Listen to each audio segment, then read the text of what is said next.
Animeshniklar, qanday anime ko'rishni bilmayotgan bo'lsangiz yoki bo'lmasam qanday psixologik anime ko'rishni bilmayotgan bo'lsangiz, mana bu top 7 psixologik animelar aynan siz uchun. Qulayroq joylashib oling. Men boshladim. Monster animesi dunyo bo'yicha tan olingan top 1-o'rinda turadigan psixologik anime hisoblanadi. Uning IMDb'dagi reytingi 8.7. Ya'ni bu juda ham zo'r degani, buni ko'rishga arziydigan anime hisoblanadi. O'zi anime nima haqida? Bir doktor bir telbanomuz bir bolani qutqarib qoladi va 19 yildan keyin bu bola doktorga rahmat aytib, qisqasi o'zingiz ko'ring bu animeni. Ko'rishni juda maslahat beraman. Men ko'rganman va sizga ham maslahat beraman. Evangelion animesi bu shedevr animelardan biri hisoblanadi. Buni sujetini tushunish shart emas. Undagi har bir kadrdan zavq olsangiz bo'ldi.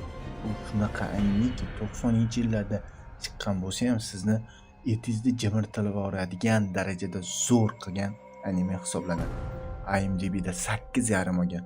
Bu 8.5 degani bu siz ko'rishingiz kerak bo'lgan anime hisoblanadi. Sony Boy animesi esa men to'g'risini aytsam buni ko'rmaganman, lekin sizga tavsiya beraman, chunki ko'pchilik menga tavsiya berdi. IMDb'da ham zo'r reyting qo'yishgan. 7.6 reyting.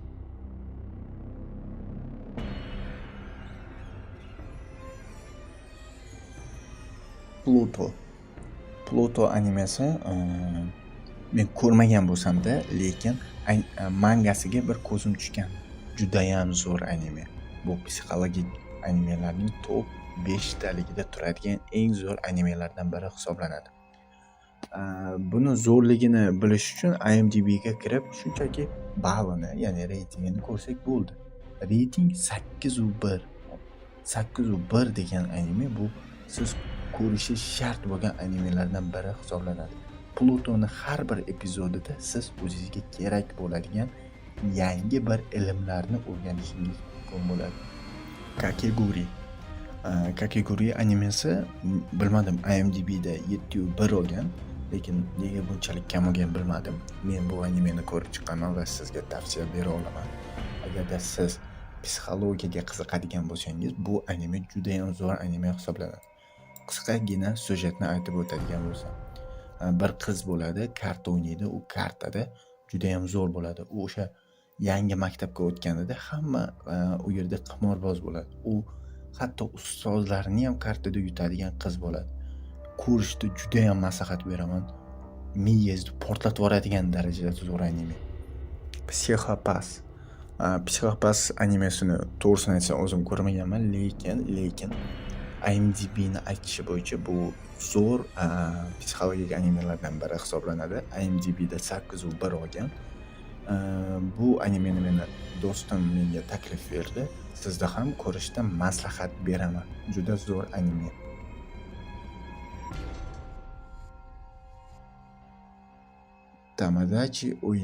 Tamagotchi o'yini animesini biladigan haqiqiy animeshnik hisoblanadi.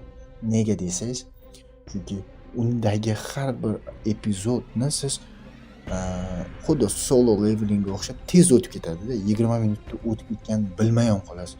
Bu shunchalik zo'r animeki, boyagi Monster Evangelionga tenglasha oladigan darajadagi zo'r psixologik anime.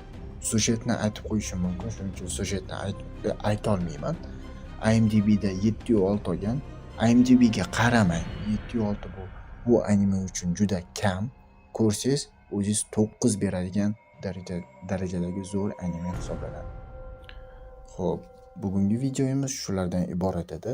Agarda videoda qanchalik xatolarni ko'rgan bo'lsangiz, iltimos kechiring meni. Bu meni ikkinchi videoyim. YouTube'ga zo'r video chiqara olmayapman o'zi. Xo'p, sog' bo'ling, salomat bo'ling.